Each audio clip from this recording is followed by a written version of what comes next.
Greetings, Local 2627 sisters and brothers. Today is Monday, June the 5th. Hope everybody had a great weekend. And let me just give you a couple of quick ones. The first thing, let's talk about H&H, Health and Hospitals. There's a rumor going around. I've gotten a couple of calls where people have been told that they're going to be getting laid off in September. That's total nonsense. First of all, you wouldn't know if you're going to be getting laid off in September because it wouldn't have reached that. It doesn't reach that far yet. It would have to go through DC 37 and Office of Labor Relations. And none of us are aware of it, so it's total nonsense. The only people who should be concerned are the managers. The managers are not union. Hey, now, some of you can feel sorry for the managers if you want, but a lot of you would complain about these managers, so you should be glad that they're gone. That being said, like I said, it's a procedure. They have to go through the Office of Labor Relations. They have to talk to DC 37, and we have to sit down with H&H. We've had members, we probably had between 500 and 600 members on layoff lists before under the Bloomberg administration, and you didn't even know it because we were able to redeploy them to other departments or other agencies, and that's the way it works. So don't worry about it. Put that out of your mind. And let me just say this. Mayor de Blasio is an absolute pro-union. That's the only thing I say. He's absolutely pro-union. When Bloomberg left, he left with 162 union contracts unresolved. In fact, he didn't attempt to negotiate them. De Blasio came in and resolved 162 union contracts. He started getting rid of all the provisions by creating tests, exams, which we're getting now. The contracting, he stopped contracting, we started insourcing.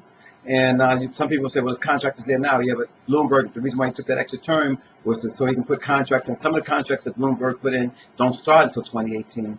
But we're working on it. We're trying to see what we can do about that. But again, HHC and anybody else out there who's heard rumors about they're going to be laid off, it's total nonsense. De Blasio is an absolute friend to the unions. And there's no talk of any layoffs of any type for any union member in the city of New York.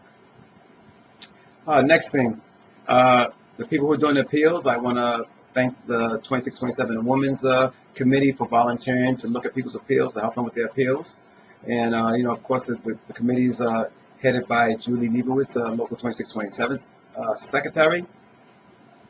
And also remember on Monday, June the 12th at 6 o'clock, room 11 at DC 37 headquarters, we're going to sit down with people and help them with their appeals and see what we can do about getting them made whole again. All right, so don't forget about that. And like I'm saying, if you have any issues, that email that we sent out has the information you need. And the Women's Committee, the 2627 Women's Committee, will definitely help you with your appeals. Let me remind you that this is the time, this is the third year, June. Every third year in June, we have an election at DC 37 for 2627. And an election of the new officers to lead you the next 3 years. So just make sure you go in and vote when your ballots come in the mail. Ballots will come from American Arbitration Association, so don't just throw them in the mail. Use your democratic right to vote. Good welfare this week from HRA. Unfortunately, one of our brothers has been out sick for a while. Slava Korneyev. I hope I got his name right. But of course, our love goes out to him when these things happen. In solidarity, this is Robert Guy. I'll speak to you soon.